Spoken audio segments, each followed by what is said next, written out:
ಉತ್ತರ ಕರ್ನಾಟಕದ ಹೆಮ್ಮೆಯ ರೈತ ಧ್ವನಿ ಟಿವಿ ಚಾನೆಲ್, ಬೆವರಿಗೊಂದು ಭರವಸೆ. ಸರ್ಕಾರ ಸಭೆ ಸಮಾರಂಭಗಳು ಇತರೆ ಶುಭ ಕಾರ್ಯಗಳನ್ನು ಒಂದು ಕಡೆ ನಡೆಸಲು ಆಯಾ ಒಕ್ಕೂಟಕ್ಕೆ ಭವನಗಳನ್ನು ನಿರ್ಮಿಸಿ ಕೊಡುತ್ತಿದೆ. ಅದಕ್ಕಾಗಿ ಲಕ್ಷಾಂತರ ರೂಪಾಯಿಗಳನ್ನು ಹಣವನ್ನು ವ್ಯಯಿಸುತ್ತಿದೆ. ಅದರಂತೆ ಸ್ತ್ರೀಶಕ್ತಿ ಗುಂಪುಗಳ ಒಕ್ಕೂಟದ ಸಭೆ ಸಮಾರಂಭಗಳು ನಡೆಸಲು ಪಟ್ಟಣದಲ್ಲಿ ಸ್ತ್ರೀಶಕ್ತಿ ಭವನ ನಿರ್ಮಿಸಲಾಗಿದೆ. ಆದರೆ ಇದರ ನಿರ್ವಹಣೆ ಮಾತ್ರ ಸರಿಯಾಗಿ ಆಗುತ್ತಿಲ್ಲ. ಅಧಿಕಾರಿಗಳ ನಿರ್ಲಕ್ಷ್ಯದಿಂದ ಸಮರ್ಪಕವಾಗಿ ಸದ್ಬಳಕೆಯಾಗದೆ ಪಾಳು ಬಿದ್ದ ಅನಾಥ ಕಟ್ಟಡವಾಗಿದೆ.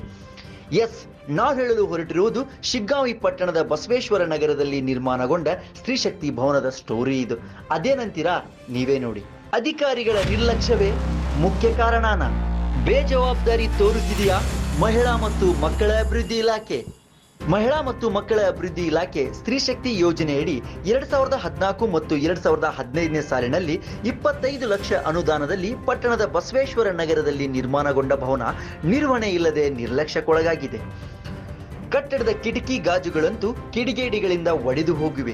ಸುತ್ತಲೂ ಬೆಳೆದ ಗಿಡ ಕಂಟೆಗಳಿಂದ ಭವನದ ಸೌಂದರ್ಯವು ಕಣ್ಮರೆಯಾಗಿದೆ. ಸಭೆ ಸಮಾರಂಭ ಸೇರಿದಂತೆ ಸ್ತ್ರೀಶಕ್ತಿ ಗುಂಪುಗಳ ಒಕ್ಕೂಟಕ್ಕೊಂದು ಮಾರುಕಟ್ಟೆ ಮಳಿಗೆಗೆ ಸೂಕ್ತವಾಗಿದ್ದ ಭವನ ಸ್ಥಾಪನೆಯಿಂದ ಕಟ್ಟಡದ ಕನಸು ಕಂಡಿದ್ದ ಸ್ತ್ರೀಶಕ್ತಿ ಗುಂಪಿನ ಮಹಿಳೆಯರ ಬಹು ವರ್ಷದ ಕನಸು ನನಸಾಗಿತ್ತು.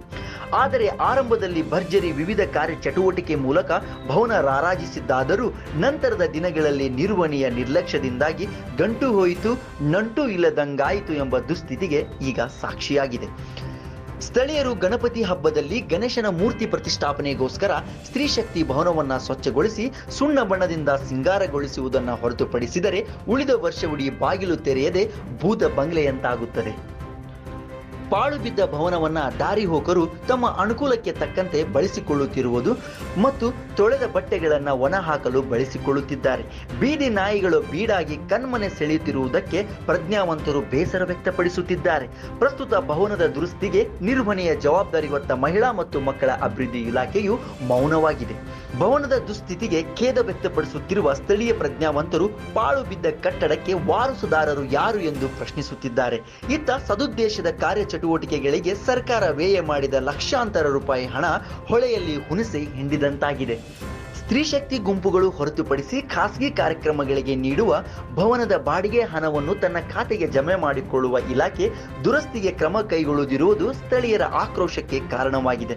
2019ನೇ ಸಾಲಿನಲ್ಲಿ ಎದುರಾದ ನೆರೆಗೆ ನೆಲೆ ಕಳೆದುಕೊಂಡಿದ್ದ ಬಹುತೇಕ ಸಂತ್ರಸ್ತರಿಗೆ ಅಂದು ಒಂದು ತಿಂಗಳ ಕಾಲ ಆಶ್ರಯ ಕಲ್ಪಿಸಿದ್ದು ಈ ಸ್ತ್ರೀಶಕ್ತಿ ಭವನದ ಸಂತ್ರಸ್ತರ ಮನದಲ್ಲುಳಿದಿದೆ. ಆದರೆ ಇಂದು ದುಸ್ಥಿತಿಯ ಸಂಕಷ್ಟಕ್ಕೆ ಸಿಲುಕಿ ನಲುಗುತ್ತಿದೆ. ಸ್ತ್ರೀಶಕ್ತಿ ಸಂಘಗಳ ಬಲವರ್ಧನೆಗೆ ತಾಲೂಕಿಗೊಂದು ಸ್ಥಾಪಿತ ಭವನದ ಅಭಿವೃದ್ಧಿಗೆ ತ್ವರಿತವಾಗಿ ಇಲಾಖೆ ಕ್ರಮ ಕೈಗೊಂಡು ಸ್ತ್ರೀಶಕ್ತಿ ಮಹಿಳೆಯರ ಕನಸು ಪರಿಪೂರ್ಣವಾಗಿ ನನಸಾಗಬೇಕು ಎಂಬ ಒತ್ತಾಸೆ ಮಹಿಳೆಯರದ್ದಾಗಿದೆ. ಇಂದಾದರೂ ಸಂಬಂಧಿಸಿದ ಇಲಾಖೆ ಇತ್ತ ಗಮನ ಹರಿಸಿ ಆದಷ್ಟು ಬೇಗ ಕ್ರಮ ಕೈಗೊಳ್ಳಬೇಕು. ಇನ್ನಷ್ಟು ಸುದ್ದಿಗಳಿಗಾಗಿ ನೋಡ್ತಾ ಇರಿ ರೈತ ಧ್ವನಿ ನ್ಯೂಸ್. ಉತ್ತರ ಕರ್ನಾಟಕದ ಹೆಮ್ಮೆಯ ರೈತ ಧ್ವನಿ ಟಿವಿ ಚಾನೆಲ್, ಬೆವರಿಗೊಂದು ಭರವಸೆ.